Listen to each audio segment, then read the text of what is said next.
안녕하세요. 제가 오늘 발표할 논문은 Tectonic Shift of Composite Storage Fabric for Large Scale ML Training이라는 논문으로 ATC 23년도에 발표된 논문입니다. 제목에서도 보였듯이 이제 텍토닉이라는 이제 파일 시스템을 기반으로 해서 이제 메타 회사에서 어떻게 이 그 스토리지 시스템을 좀 더 발전시켰는지, 그리고 발전하는 AI 워크로드에 따라서 어떤 점들이 변경이 되었는지를 이제 쭉 따라갈 수 있게 작성이 된 논문인데요. 이제 그에 앞서서 텍토닉 파일 시스템 구조에 대해서 간단하게 살펴보겠습니다. 그래서 이 점선으로 되어 있는 이 부분이 스토리지 시스템의 전체적인 부분이고, 이제 뭐 블록 스토리지 인터페이스나 아니면은 뭐 그 외 어플리케이션들, 그리고 데이터 웨어하우스 어플리케이션이나 인공지능 응용들이 이 위에서 이제 클라이언트 라이브러리 텍토닉의 이제 라이브러리를 통해서 스토리지 시스템에 접근을 하게 되고, 이 라이브러리를 통해 접근을 하게 되면 맨 처음에는 이제 다른 형태로 분산이 된 메타데이터 레이어가 있어서, 이 레이어에서 이제 처음에는 이제 네임으로 이 데이터가 먼저 접근이 되고, 이제 인터널한 이제 구조에 따라서 파일, 그 다음에 블록 레이어로 나뉘어가지고 최종적으로 키밸류 스토어를 통해 메타데이터를 가져가는 구조입니다. 그래서 이 메타데이터 레이어를 구축하는 데 있어서는 메타에서 이제 만든 GPDB라는 분산 키밸류 스토어를 이제 사용을 하고 있고요. 여기서 이제 메타데이터를 얻으면 그 다음에 이제 청크 스토어라는 이제 블록 스토리지 레이어로 내려가게 됩니다. 기본적으로 텍토닉은 굉장히 큰 스토리지 디맨드에 맞춰서 많은 캐퍼시티를 이제 제공을 하기 위한 스토리지 시스템이었고, 그렇기 때문에 백엔드가 이제 하드디스크 드라이브로 굉장히 많이 붙어서 큰 용량을 제공을 하는 시스템입니다. 그리고 이를 관리하기 위한 백그라운드 서비스들이 있는데, 이 내용들은 이제 이 텍토닉의 논문인 페스트 21년도에 발표된 논문에서 더 자세하게 확인하실 수가 있습니다. 근데 이 중에서 이 논문에서 타겟을 하고 있는 응용은 이제 최근에 많이 발전을 한 이제 인공지능 응용, 그 중에서도 이제 메타에서 많이 활용하는 DLRM 모델에 대해서 이 스토리지 시스템들이 데이터 셋들을 저장을 하고 있을 때 어떻게 그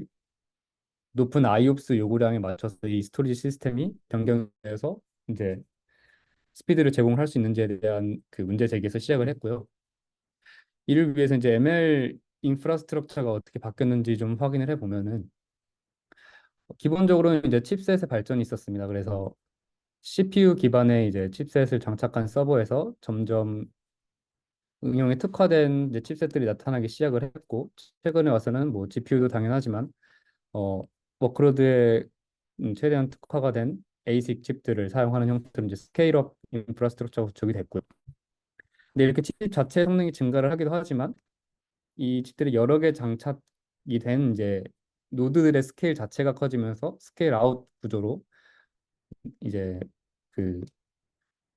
응용을 돌리는 환경들이 발전해 나갔습니다. 그래서 처음에 이제 싱글 노드에서 이제 트레이닝 하는 것을 시작을 해서, 이제는 뭐 큰 LLM이나 DLRM 모델을 학습을 하기 위해서는 거의 데이터 센터 스케일의 클러스터가 필요가 하다고 말을 하고 있고요. 그리고 이에 맞춰서 이제 스토리지 관점에서는 이제 ML 데이터셋에 대해서 되게 많은 큰 리드 IOPS에 대한 이제 요구량이 증가를 하게 되었고, 이제 왼쪽 표를 보시면 이제 X축이 이제 쿼터 분기별로 이제 나타낸 건데, 거의 2년에 해당하는 기간 동안 요구하는 IOPS가 거의 4배까지 거의 증가를 한 모습을 볼 수가 있습니다. 근데 이제 이런 그 ML 트레이닝 모델들을 돌리고 데이터셋들을 제공을 하면서 전체적인 그 트레이닝 인바이먼트에서 파워가 차지하는 양들을 이제 봤을 때, 이러한 클러스터에서 기존에는 이제 트레이닝 하는데 필요한 이제 프로세싱 유닛들이 파워를 많이 가져가는 것은 뭐 당연하게도 받아들이지만, 이제 메타에서 말하기로는 이 스토리지를 제공하는 관점에서 또 이제 토탈 파워 퍼센테이지가 적지 않는 양만큼의 그 파워를 요구를 하고 있고, 이 텍토닉에서는 이제 파워의 요구량을 이제 효율적으로 가져가면서 어떻게 하면 이 아이옵스의 디맨드를 최대한 잘 제공할 수 있을지에 대한 고민을 시작을 했습니다. 그래서 이제 한마디로 정의를 하면은, 기존의 텍토닉 파일 시스템의 그 목적인 것처럼 충분한 스토리지를 제공을 하면서도 이제 최근 응용들의 요구에 따라서 특히 리드 아이옵스의 그 성능 자체를 잘 제공할 수 있는 스토리지 패브릭을 구축하는 것을 목표로 하고 있고요. 그럼 이제 텍토닉이 처음에는 하드디스크를 기반으로 만들어졌다고 이제 말씀을 드렸는데 간단하게 아이옵스를 늘리려고 생각을 해보면 하드디스크를 그냥 무작정 많이 달면 됩니다. 그래서 뭐 기존에 있는 것보다 2배 아이옵스가 필요하다면 기존에 있는 양의 2배만큼의 하드디스크를 그냥 이론적으로는 달면 되겠죠. 그래서 이제 이 표는 만약에 이제 여러 옵션 중에 이제 하드디스크를 그냥 늘린다고 했을 때 기존의 그 100 페타바이트 스토리지에서 뭐 10 테라바이트 퍼 세컨드의 IO 디맨드를 맞춘다는 것을 기준으로 해서 이 디바이스의 양들을 맞춰 나갔을 때 필요한 파워의 요구치를 이 스토리지 파워에 노멀라이즈를 해서 나타내는 겁니다. 그래서 예를 들어 100 페타바이트를 제공하는 하드디스크 클러스터가 필요로 하는 파워를 1이라고 했을 때 10 테라바이트만큼을 맞추기 위해서는 거의 10배에 해당하는 이 HDD 클러스터의 확장이 필요했고요. 이는 이제 하드디스크 자체 성능이 낮다 보니까 요구하는 IOPS를 맞추려다 보면은 이제 훨씬 더 많은 이제 파워를 필요로 하는 것이고요. 그래서 이제 이 둘을 같이 생각을 해보면 이제 옆에 나오는 것처럼 거의 10배가 되겠죠. 그리고 이제 또 생각해보기 쉬운 것은 이제 하드디스크가 아니라 플래시 클러스터를 만들어서 이를 제공을 하는 것입니다. 그러면 이제 이 요구치에 맞추기 위해서는 뭐 하드디스크가 조금 더 들기는 하지만 IOPS 파워가 뭐 1.88 정도면은 뭐 10 테라바이트 퍼 세컨드 맞출 수 있다고 얘기를 하는데 그에 반해서 이제 용량 자체는 하드디스크에 비해 이제 가격 대비 적게 제공을 해주는 특징이 있기 때문에 스토리지 파워의 측면에서 보면은 거의 6.5배에 달하는 플래시 클러스터의 파워 요구량이 있다고 합니다. 그럼 이제 사실 HDD가 IOPS 바운드고 플래시 클러스터가 스토리지 바운드가 된다고 하면은 이 둘을 같이 사용했을 때 사실 최대한 이득을 얻기가 이제 쉽게 될 것입니다. 그래서 뭐 하드디스크 클러스터를 원래대로 두고 그 위에 일종의 플래시 티어 캐시 형태로 이제 플래시를 사용을 한다고 했을 때 여기서 이제 컴포짓 스토리지라고 표현을 하는데 그럴 때는 각각의 스토리지 파워의 요구량과 이제 IOPS 요구량의 가장 최적치만을 이제 생각을 해볼 수가 있고 그 그래서 이제 하드디스크에서는 이제 스토리지 이피션시한 이제 특징만을 가져가고 플래시에서는 IOPS 이피션시한 특징만을 가져갈 수가 있어서 이들을 같이 구성을 했을 때에는 이제 뭐 하드디스크 클러스터 대비 성능은 챙기면서도 뭐 2.69배 정도의 파워 효율만 더 낼 수 있다면 충분히 선택을 할 만한 스토리지 구성이라고 논문에서는 얘기를 하고 있습니다. 그럼 이제 이 논문에서 그럼 단순하게 플래시 티어를 이제 쓰면 되는 것이냐라고 하면은 이제 당연히 아니라고 말을 하고 있고요. 이제 일종의 캐시 형태처럼 플래시 티어가 사용을 하기 때문에 이게 소프트웨어적으로도 잘 받쳐줘야 최대한 그 응용이 요구하는 IOPS를 이제 하드디스크가 아닌 플래시 티어에서 잘 흡수를 해주면서 높은 IOPS를 제공을 해줄 수가 있는데 이제 이 표를 보시면 이제 이 표에서는 메타에서 ML 워크로드를 돌리는데 사용하는 데이터 셋들을 이제 그 리드의 퍼퓰러리티에 따라서 이제 그 나열을 한 것이고 실제로 스토리지 IOPS에서 어느 정도의 데이터 바이트가 어느 정도의 IOPS를 차지하는지 그래프를 그려본 것인데 이 그래프를 보시면 이 점이라고 예시를 들어보면 25%에 해당하는 데이터 셋이 전체 스루풋의 하나 그 반 정도를 먹고 있는 걸 볼 수가 있고 50%만 되어도 거의 대부분의 아이옵스 차지하는 부분들을 50% 데이터가 어 그 요구하는 것을 볼 수가 있습니다. 이를 통해서 이제 논문에서는 이 메타에서 돌리는 ML 워크로드들이 굉장히 캐시 형태의 플래시 티어를 사용하기 좋은 환경이라고 말을 하고 있는데 근데 챌린지 중 하나는 이 ML 워크로드들이 기존의 뭐 웹 서버나 아니면 뭐 그래프 서치 같은 워크로드들에서 사용하는 기존의 캐시 방식을 그대로 사용하기에는 무리가 있다는 점을 문제로 제기를 하고 있습니다. 그래서 특히 이제 얘기를 하고 있는 것이 이 데이터 리유즈를 하는 데 있어서 기존의 워크로드들과 많이 차이가 있다고 얘기를 하고 있는데요. 그래서 논문에서는 ML 그 태스크들에 대한 그 캐시 패턴을 조금 분석을 해 보았습니다. 그래서 오른쪽에 있는 표는 10일 동안 이제 실제로 프로덕션에서 돌아가는 그 ML 잡들이 어느 지점까지 또는 어느 정도의 그 며칠까지 도는지에 대한 그 러닝 잡들을 시간을 이제 쭉 나타낸 것이고 이게 이제 길면 길수록 오래 돈 이제 태스크들인데 특히나 이제 머신러닝 잡들 같은 경우에는 데이터셋을 한번 쭉 읽고 그거를 다시 가져가서 학습을 하고 하는 형태가 많기 때문에 한 번의 스켓이 굉장히 많은 데이터셋 논문에서는 이제 뭐 10에서 100페타바이트까지 해당하는 데이터셋을 읽어간다고 얘기를 하고 있고 굉장히 길게 도는데 이게 싱글 에폭 리드다 보니까 여기서 이제 싱글 에폭이라 하면 그 데이터는 트레이닝을 하는데 한 에폭 내에서 한 번 읽고 그 내에서는 다시 읽지 않는 형태의 긴 스캔을 형태를 이제 띈다고 얘기를 하고 있습니다. 그리고 이제 철닝이라는 이제 또 특징을 보는데 이제 캐시에서 이제 주로 나타나는 데이터가 리유즈가 이제 되기는 하는데 굉장히 멀티 테넌트 잡들에 대해서 데이터셋이 접근이 되기 때문에 캐시에서 아웃됐다고 다시 올라오고 하는 형태가 계속 반복이 되는 이러한 형태의 패턴들도 얘기를 하고 있습니다. 그렇다 보니까 일반적으로 저희가 캐시를 얘기를 할 때 사용하는 LRU 캐시 같은 경우에는 스래싱이 발생을 해서 캐시가 이제 효율적으로 작동을 하지 못한다는 점 문제를 들고 있고요.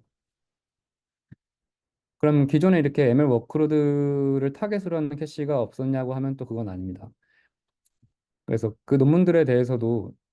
이제 그 이러한 데이터 리유즈 패턴에 대해서 얘기를 하고 있었고 또 어떻게 하면 최적화할지에 대한 얘기를 했는데 문제는 이제 메타에서 실제로 리얼리스틱하게 돌리는 이제 환경 자체는 이 잡들이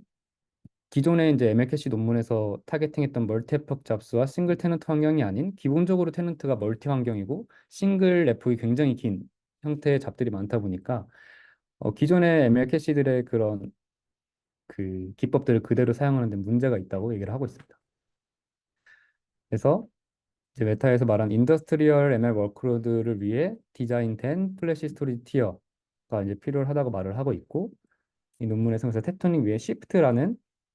플래시 티어를 소개를 하고 있습니다. 그래서 이 시프트는 총 네 가지 목적을 가지고 제작이 되었는데 첫 번째는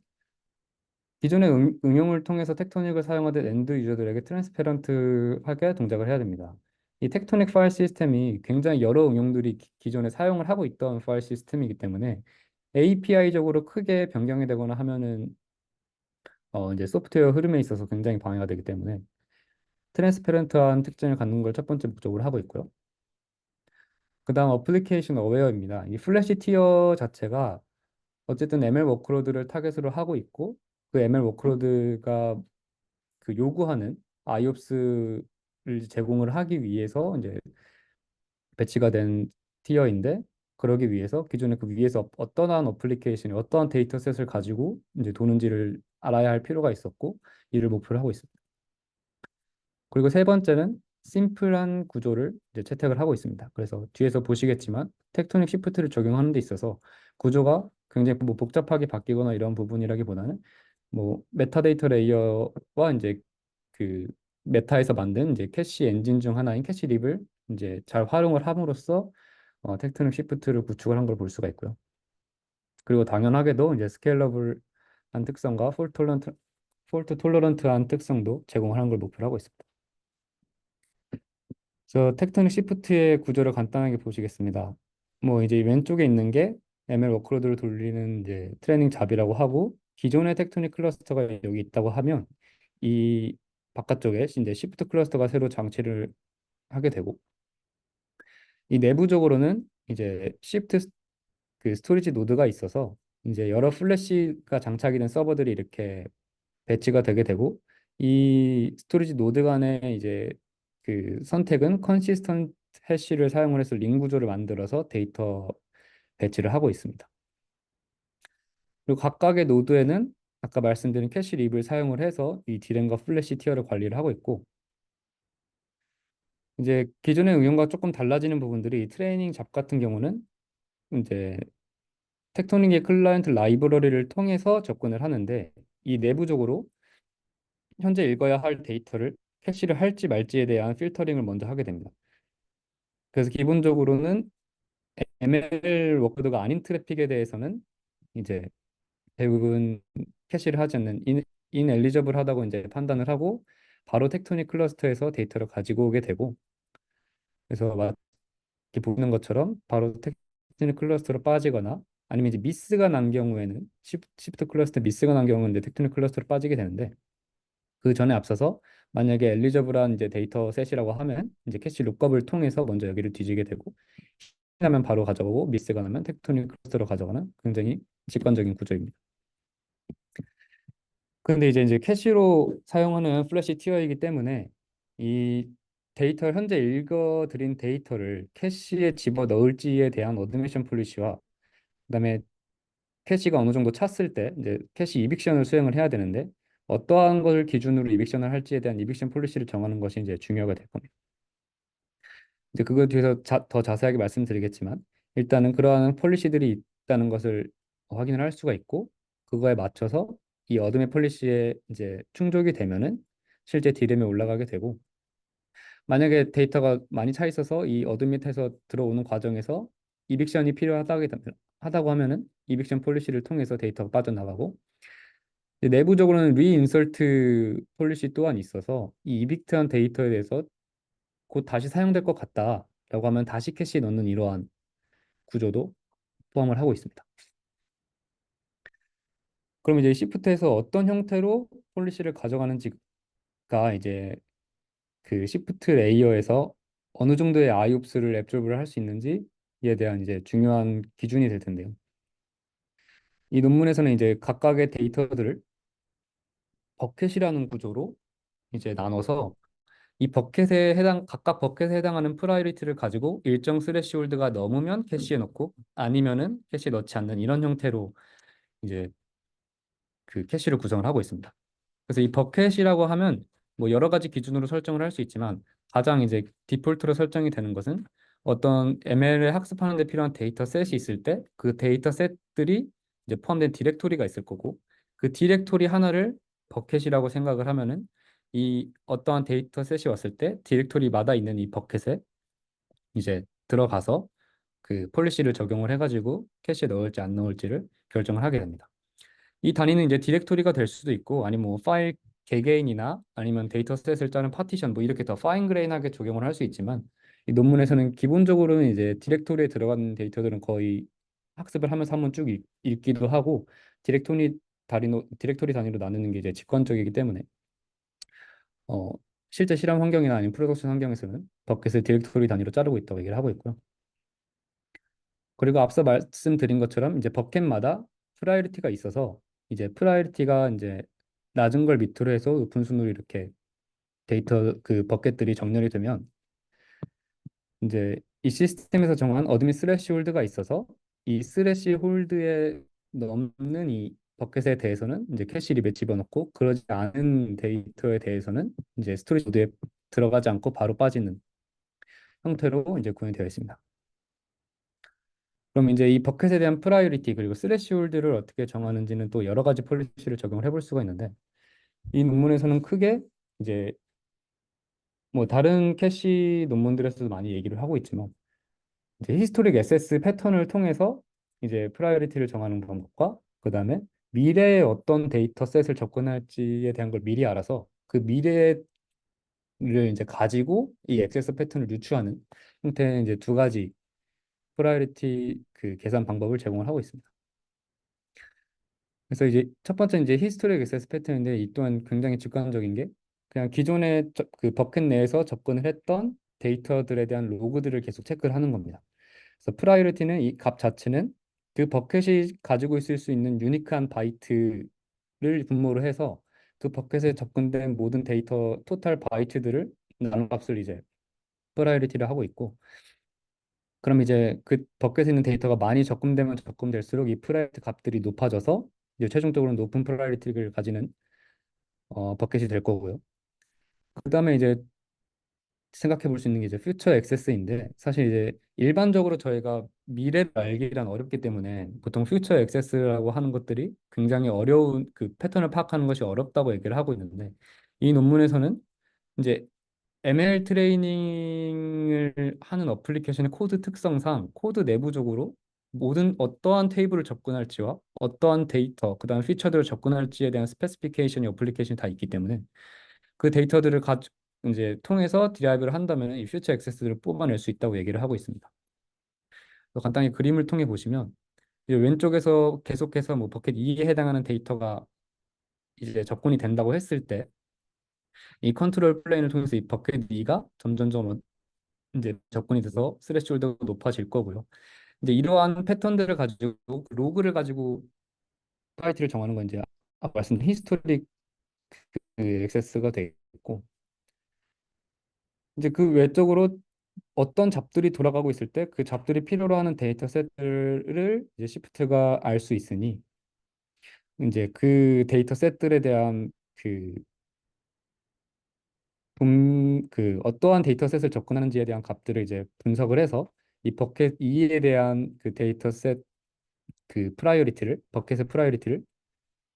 만약 2가 많이 접근된다면 프라이어리티를 확 높여서 가장 위로 높일 수 있는 이런 형태의 접근이 가능하게 됩니다.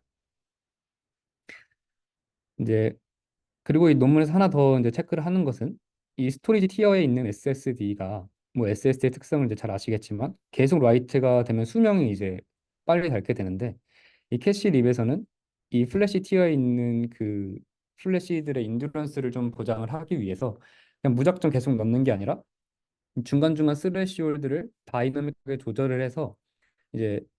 그 캐시 티어에 빠지는 데이터 양들을 조절을 하면서 이제 플래시가 수명적으로 좀 더 길게 동작을 할 수 있도록 하는 기능도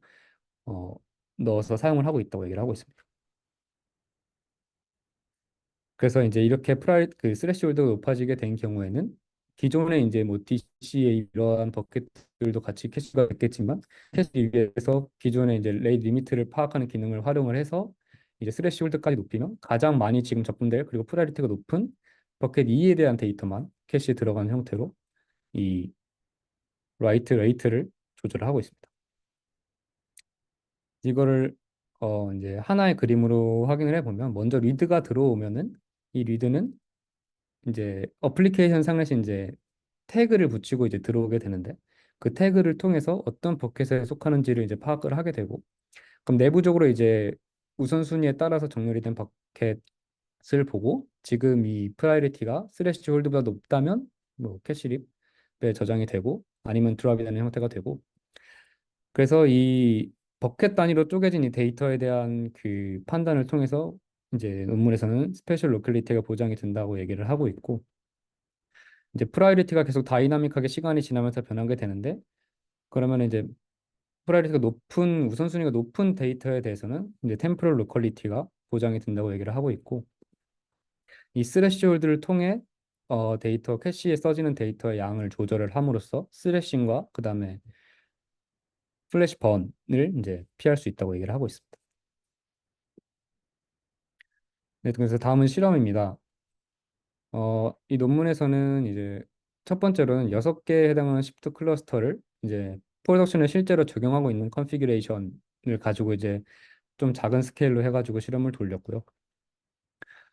이 노드의 각각에 대해서는 4개 또는 5개 정도의 리더가 떠 있는데 각각 리더는 뭐 리더당 1.5GB per sec의 데이터 IOPS를 땡겨가는 형태로 동작을 하고 있다고 합니다.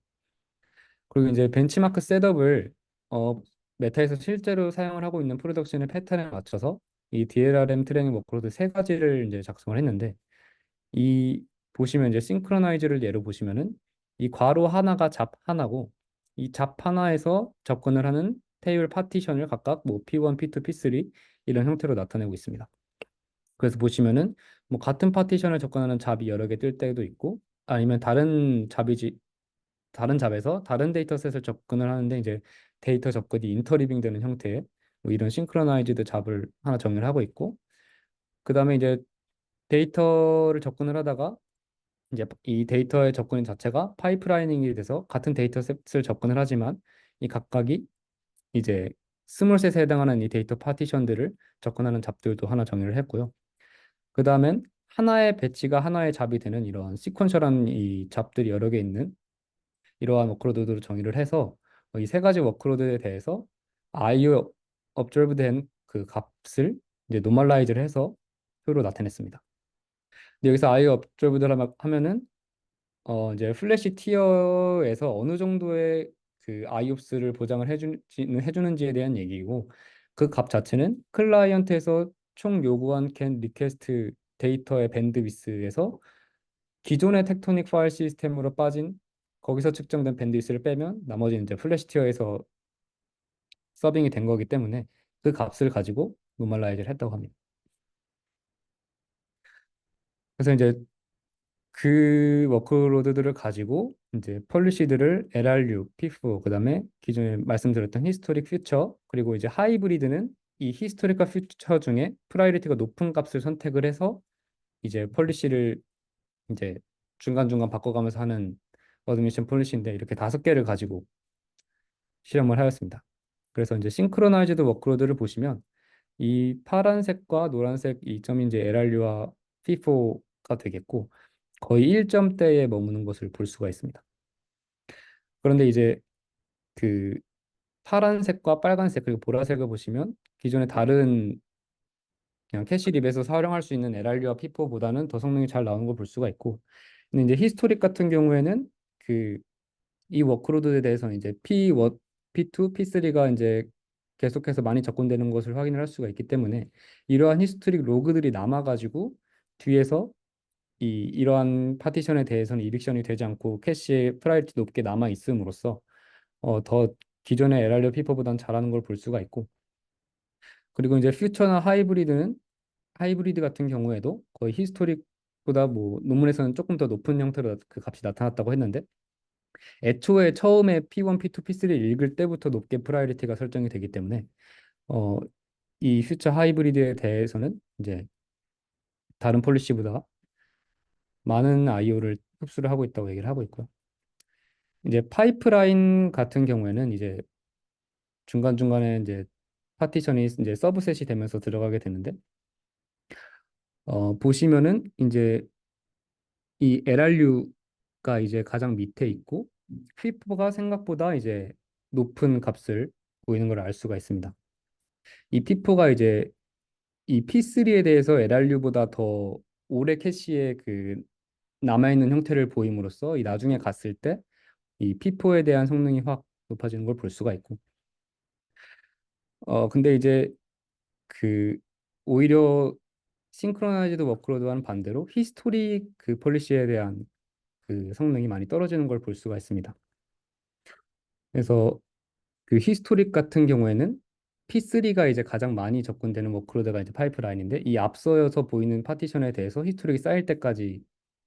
이빅션이 이제 계속 수행이 되기 때문에 오히려 P4보다 떨어졌다고 얘기를 하고 있고요. 그 외적으로 이제 퓨처 같은 경우에는 이제 P3가 가장 나중에 오래 접근될 걸 알기 때문에 이제 가장 높은 성능을 보이는 걸 확인할 수가 있었습니다. 그리고 이제 시퀀셜 워크로드 같은 경우는 이제 각각 배치 형태로 그 파티션에 접근하는 워크로드였는데 보시면은 P1에 가장 많이 접근하는 것을 확인할 수가 있습니다. 근데 이제 처음에 수행되는 이 P1 같은 경우에는 처음에 P1을 한번 읽게 되면 당분간은 계속 P1이 희신하기 때문에 대부분의 워크로드들에 대해서 이렇게 비슷한 성능을 보이다가 이제 다른 파티션에 접근하게 되는 워크로드가 수행이 됐을 때 이제 이 밑에 있는 게 FIFO와 LRU의 성능인데 이제 캐시에 이제 스래싱이 발생을 함으로써 성능이 확 떨어지는 것을 확인을 할 수가 있고 그 외적으로는 이제 잘 다른 폴리시들은 아예 앱조브를 하는 것을 볼 수가 있습니다. 그리고 마지막으로 이제 실제로 메타에서 사용하는 이제 프로덕션 클러스터에 시프트가 이미 올라가 있다고 하고 2022년 때부터 이제 페타바이트 스케일 클러스터에서는 실제로 시프트를 활용을 하고 있다고 합니다. 그래서 그 전에 이제 단순히 메타의 다른 시스템 엔지니어들이 튜닝을 한 형태의 이제 폴리시를 베이스 라인으로 했을 때 그 베이스 라인보다 이제 시프트를 활용했을 때 더 많은 그 아이오가 플래시 티어에서 흡수가 됐다고 하고 이제 파워의 관점에서도 플래시 티어에서 이제 기존의 하드디스크에서 더 늘려서 사용하는 것보다 시프트를 적용해서 활용을 했을 때 약 30% 정도의 그 인프라스트럭처 파워를 아낄 수 있었다고 얘기를 하고 있습니다. 결론입니다. 어, 이 논문은 메타에서 이제 돌리고 있는 ML 트레이닝 클러스터에서 어떻게 하면 기존의 텍토닉 파일 시스템에서 IOPS를 최대한 많이 제공할 수 있는 구조를 만들 수 있을까 해서 시작을 했고요. 그래서 텍토닉 시프트라는 이제 새로운 구조를 제안을 했고 이제 기존의 이제 하드디스크 티어로 구성이 된 파일 시스템 위에 플래시 티어를 둠으로써 시프트라는 플래시 티어를 둠으로써 대부분의 IOPS를 받아줄 수 있는 일종의 리드 캐시 같은 역할을 이제 해주게 되었고, 어, 베타에서 이제 실제로 프로덕션 환경에 적응했을 때 꽤나 높은 파워 에피션시를 확보를 했다고 얘기를 하고 있습니다. 네, 준비한 발표는 여기까지입니다. 들어주셔서 감사합니다.